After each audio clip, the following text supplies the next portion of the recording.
पशूनां पतिं पापनाशं परेशं गजेन्द्रस्य कृत्तिं वसानं वरेण्यं जटाजूटमध्ये स्फुरद्गाङ्गवारिं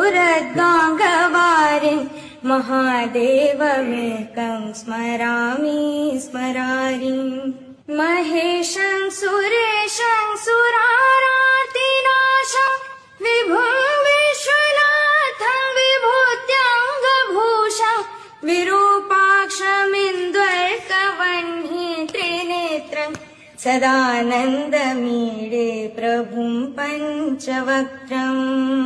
गिरीशं गणेशं गले नीलवर्णं